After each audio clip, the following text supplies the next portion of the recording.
Hello students, ई अध्ययन channel पर आपका स्वागत है। मैं आलोक आज इस वीडियो में क्लास 12th का हिस्ट्री का चैप्टर फर्स्ट ईंटें मनके तथा हस्तियाँ उसके कुछ इंपॉर्टेंट टॉपिक्स आपके साथ डिस्कस करूँगा। कुछ इंपॉर्टेंट क्वेश्चंस हैं। इससे पहली वाली वीडियो में हमने हड़प्पा सभ्यता के कितने नाम हैं और दूसरा क्वेश्चन हड़प्पा सभ्यता किस काल की सभ्यता थी, इसे प्रारंभ में सिंधु सभ्यता क्यों कहा जाता था, ये डिस्कस कर लिया था। अगर आपने वीडियो नहीं देखी है तो ऊपर आई बटन पर जाकर क्लिक करें, आपको ये वीडियो मिल जाएगी। अब हम इस चैप्टर के थर्ड क्वेश्चन जो कि बहुत इंपॉर्टेंट है और थोड़ा बड़ा होने वाला है, तो इस पे चलते हैं। हमारा थर्ड क्वेश्चन है हड़प्पा सभ्यता की विशेषताओं का उल्लेख कीजिए। तो हड़प्पा सभ्यता की कुछ विशेषताएं थी जो उसे और सभ्यताओं से, अलग अलग सभ्यताओं से थोड़ा अलग करती है। तो वो कुछ इस प्रकार से है। हड़प्पा सभ्यता की विशेषताएं निम्नलिखित हैं। पहला पॉइंट आता है नगर नियोजन।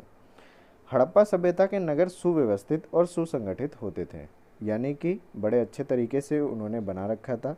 अपने लाइन वाइज उनके घर हुआ करते थे और जिस तरीके से आज के समय में हम घरों को देखते हैं, सड़कों को देखते हैं, उस प्रकार से ही उस समय में उन्होंने अपना नगर नियोजन कर रखा था। नगर दुर्गों में विभाजित थे, जिसे उच्च नगर और निम्न नगर के रूप में विभाजित किया गया था। नगर दो प्रकार के होते थे, एक नगर होता था उच्च और एक नगर होता था निम्न। जो उच्च नगर था वो बड़े लोगों के लिए, राजा महाराजाओं के लिए हुआ करता था और उसमें अमीर वर्ग के लोग रहते थे। और निम्न नगर में निचली जाति के लोग, जो हमारे थर्ड पॉइंट में है। उच्च नगर राजाओं तथा अमीर लोगों से संबंधित था, जबकि निचले अर्थात निम्न नगर में निम्न जाति अर्थात निचले तबके के लोग रहते थे। तो आप समझ ही गए होंगे कि राजाओं और अमीर वर्ग के लोग उच्च नगर में रहते थे, लेकिन निचले वर्ग के लोग यानी निम्न जाति के लोग निचले दुर्ग में रहा करते थे, जिसे नगर भी कहते हैं।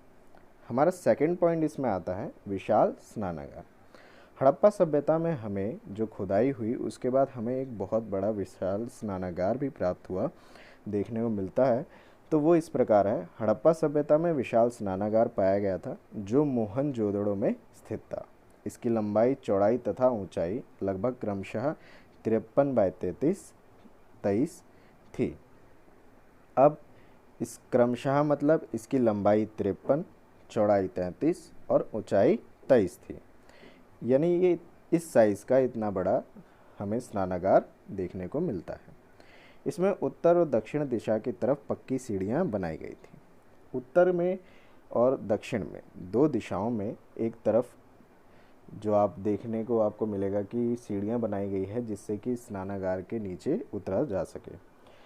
इसमें दो नहरें निकाली गई थी, एक से इसमें साफ पानी भरा जाता था और एक से गंदा पानी निकाला जाता था।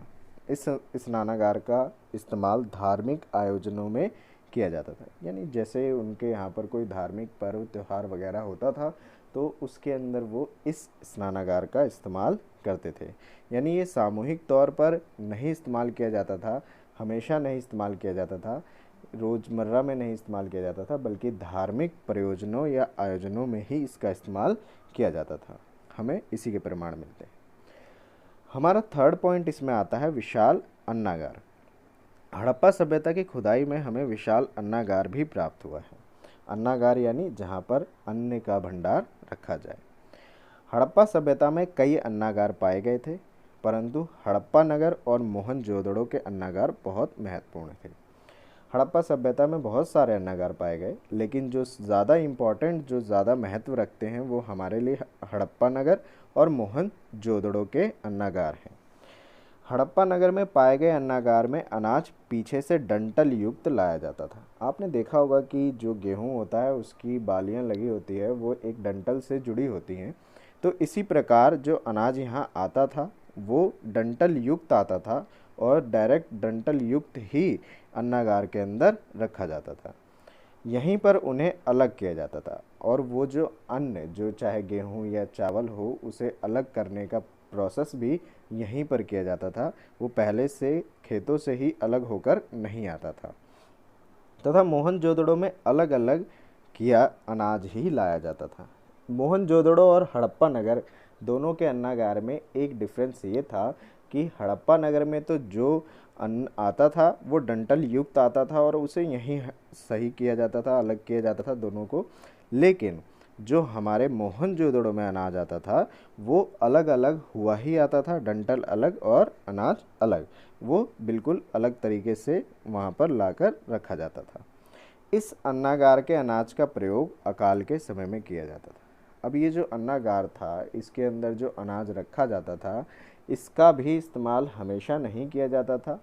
इसे उस समय में इस्तेमाल किया जाता था जब देश में अनाज की कमी हो, अकाल की स्थिति उत्पन्न हो गई हो, तब इस अनाज का इस्तेमाल किया जाता था। चौथा पॉइंट आता है सड़कें। अब सड़कें जैसे कि आज भी आप देखते हैं, तो हड़प्पा नगर में या हड़प्पा सभ्यता में किस प्रकार की सड़कें हुआ करती थी। हड़प्पा सभ्यता की सड़कें चौड़ी एवं पक्की होती थी तथा एक दूसरे को समकोण पर काटती थी। यहाँ पर ये पॉइंट गलत हो गया है, ये समकोण पर काटती थी। तो इन सड़कों द्वारा हड़प्पा सभ्यता को व्यापार और विकास अधिक होता था। अब क्योंकि आपकी सड़कें अगर बहुत अच्छी होंगी, जैसे आज ही आप देख लो हमारे देश में अगर सड़कें अच्छी हैं तो वहाँ पर व्यापार बड़ी तेज़ी से होगा, क्योंकि आपको कोई रुकावट नहीं आएगी। आप एक जगह से दूसरी जगह सामान को बड़ी ही आसानी से ले जा सकोगे, यहाँ से वहाँ ट्रैवल करना भी बहुत इजी हो जाएगा और इस कारण से गाड़ियाँ सड़कों पर जो है बहुत अच्छे से चल सकेंगी।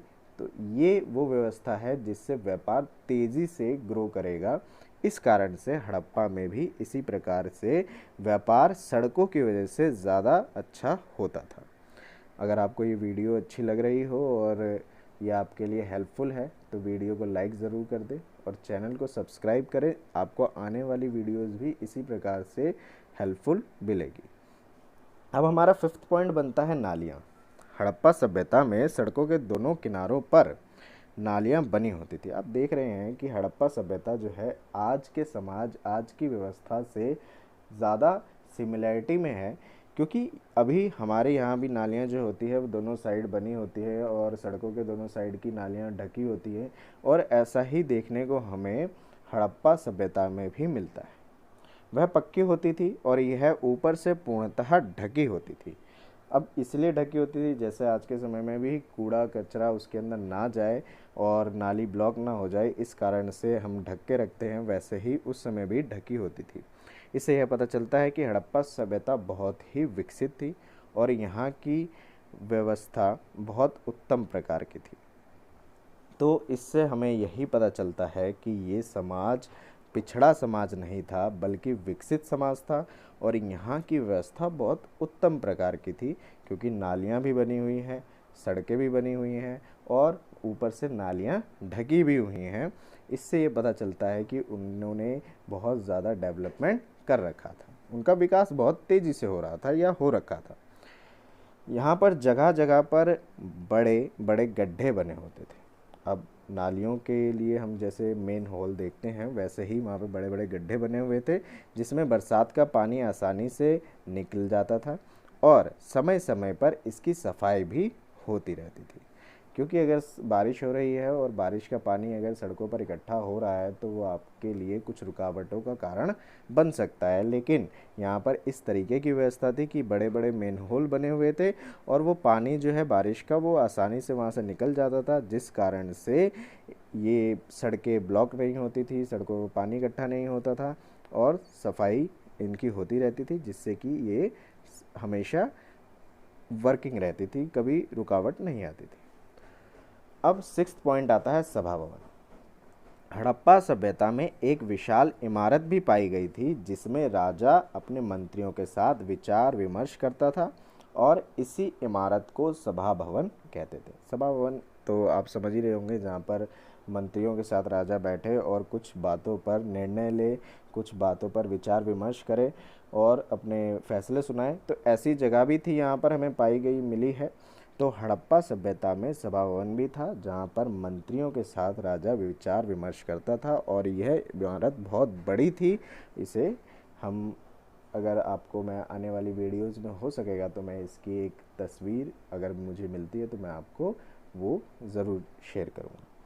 तो अगर आपको ये वीडियो अच्छी लगी हो और ये क्वेश्चंस बहुत इम्पॉर्टेंट हैं आपके लिए अगर आप 12th क्लास में हैं तो, और हिस्ट्री पढ़ रहे हैं तो खासकर और भी बहुत सारी चीज़ों में यह हेल्पफुल है। इस क्वेश्चन के अंदर 6-7 पॉइंट्स हैं जो आपको अलग अलग चीज़ों को डिस्क्राइब करते हैं। इस कारण से अगर आप इन पॉइंट्स पर अगर अच्छे से ध्यान देते हैं तो आप आराम से 12th क्लास में इस क्वेश्चन पर बड़े अच्छे नंबर ला सकते हैं। अगर ये वीडियो अच्छी लगी हो तो चैनल को सब्सक्राइब ज़रूर करें, वीडियो को लाइक करें और शेयर करना ना भूलें।